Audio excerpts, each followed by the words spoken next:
মিথ্যা সফলতার গল্প খুব একটা ভালো কাজে আসে বলে আমি মনে করি না। অচেনা মানুষরা হয়তো ইমপ্রেস হতে পারে, কিন্তু আমি তাদেরকে যে মিথ্যা একটা তথ্য দিলাম এটার জন্য তো আমি নিজে বিভ্রান্তি হব। ওই যে গড়িটা, ওটা প্রথম যখন বানানো হলো, এক পিসি বানানো হলো একজনের জন্য, তারপর ওইভাবে পড়েছিল। হঠাৎ করে কোনো একজন এসে বললো যে এটা আমার একটা বানিয়ে দেন স্যাম্পল, আমি অনলাইনে দিয়ে দেখ। তারপরে দেখা যাচ্ছে যে ওই একটা না হয়তো ওটা 2000 পিস সেল হয়ে গেছে। তারপরে এখন যেটা হচ্ছে যে এই যে কার্টুন করা যেটা রয়েছে, কেটলি কাপ আমাদের আর একটা ঘড়ি আছে, এটা এখন প্রতিদিন এরকম মাঝে মধ্যে 2-1 দিন গ্যাপ যাচ্ছে, প্রতিদিন 40-50টা করে যাচ্ছে। এগুলো অনলাইনে যারা সেল করে ওরা নিয়ে যায়। এই যে কার্টুন করা রয়েছে এগুলো আজকে চলে যাবে। সরাসরি লেজার কাটিং দিয়ে কোনো প্রোডাক্ট করলে সেটা আসলে বাংলাদেশের তেমন একটা ডিমান্ড নেই, যার কারণে আমরা লেজার কাটিং এর পরে প্রায় 50 থেকে 60-70% প্রতিটা প্রোডাক্টে আমরা ক্রাফটিং বা হাতের কাজ রাখি। তখন আর এটা লেজার কাটিং প্রোডাক্ট বলে মনে হয় না, এই কারণে আমরা এটা ক্রাফটিং দিকে নিয়ে চলে গেছি। আমরা প্রথমেই থেকেই হোম ডেকোর, অফিস ডেকোর এগুলাই আমরা করছি। তার এখন 500+ প্রোডাক্ট আছে। একটা সময় ছিল আমরা কাঠের গহনাটা, এটা আমাদের প্রতিষ্ঠান থেকেই প্রথম শুরু করা হয়, যেগুলো এখন টোটাল চকবাজার থেকে শুরু করে সারা বাংলাদেশেই ওটা এখন চলমান আছে।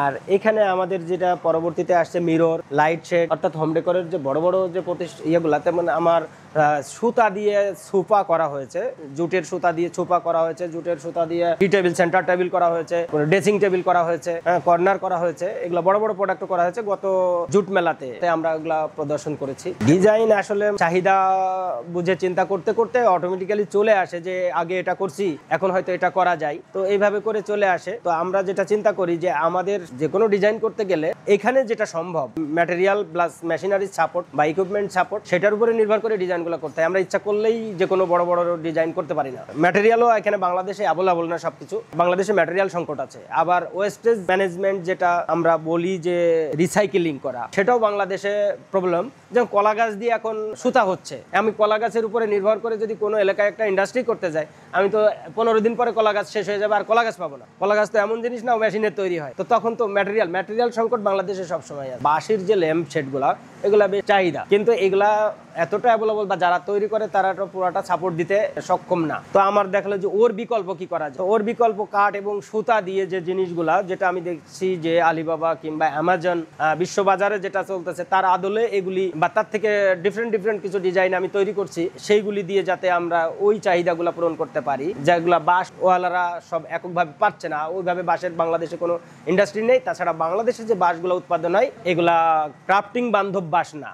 এটা চাইনার বাঁশের মতন এভাবে স্মুথ ভাবে ফাড়া যায় না, স্মুথ ভাবে ওটার সবকিছু করা যায় না। এগুলো খুব শক্ত, চাইনার বাঁশগুলো খুব নরম এবং সেগুলো খুব সোজা। মার্কেট চাহিদা এখন বলা মুশকিল। আমি এইটুকু বলতে পারি যে একটা পোস্ট দেখে প্রায় 50 জনের মতন আমার কাছ থেকে ঠিকানা নিয়েছে। এখন আমি একটা জিনিস তৈরি করলাম, এটা একেবারেই ফ্লপ, কিন্তু 3 বছর পরে গিয়ে ওইটাই হঠাৎ করে কার চোখে কিভাবে উঠে আসলো, ওটাই হিট। এই জিনিসটাও হয়। এই জন্য কোন প্রোডাক্টটা চলবে আর কোন প্রোডাক্টটা চলবে না, এটা আমার আপনার বলার কোনো সুযোগ নাই। মানুষের চিন্তা ভাবনাটা নির্দিষ্ট হওয়া উচিত। কোনো একটা মোটিভেটরের কাছ থেকে কোনো কিছু শুনেই পূর্বের ডিসিশনগুলো চেঞ্জ করে মুভ না করা। উদ্যোক্তাদের মেন ভুল হচ্ছে তারা ঘন ঘন সুইচ করে, একই সাথে অনেক কাজ করে। একজন কেক বানাচ্ছে, আবার নকশিকাতাও করতেছে, কিন্তু ঘটনা হচ্ছে যে শুধু নকশিকাতা করেই তো কোটি কোটি টাকার বিজনেস করা যায়। এর ভিতরে তার মাথার ভিতরে কেক ঢুকে গেল, এর ভিতরে লাঞ্চ তৈরি করার বুদ্ধি ঢুকে গেল, এর ভিতরে ড্রাই ফ্রুট তৈরি করার বুদ্ধি ঢুকে গেল, এর মধ্যে আবার দেখা যাচ্ছে তার মাথায় টিকটকের রোগ ঢুকে গেল।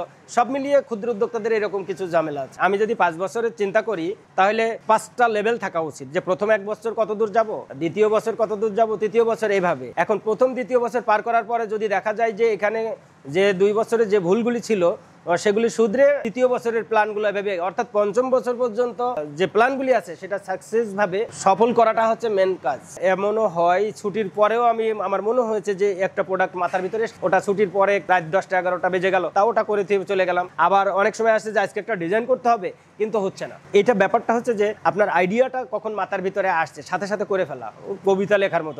দেখেন, সফলতার মাপকাঠি কোনো ভিডিও বা অ্যাওয়ার্ড, সফলতার মাপকাঠি হচ্ছে যে তার যে উদ্যোগ সেটা কতদূর কন্টিনিউ করতে পারছে এবং সেটা ভঙ্গুর নাকি চলমান নাকি সেটা স্থায়ী হয়েছে, সেটার উপরে তার মাপকাঠিটা বের করতে পারি। কিন্তু আমরা যে বিষয়টা হচ্ছে যে ভিডিওতে যে আমরা অতিরঞ্জিত যে সফলতার গল্পগুলা বলি, ওগুলা না বলাই উত্তম। আমরা যতই বানিয়ে আমার সফলতার গল্প বলি না কেন, আমার আশপাশের মানুষ, আমার বন্ধু বান্ধব, আমার প্রতিবেশীজন, তারা কিন্তু আমার আসলটা জানে। তো এই দুই জায়গা থেকে আমি মনে করি যে আসলে সত্যটাই বলা উচিত। যদি কেউ ব্যর্থ হয়ে যায়, তাহলে সেই ব্যর্থতার গল্পটাই বলা উচিত। কারণ ব্যর্থতা থেকেই সফলতার রাস্তা তৈরি করা বেশি সহজ।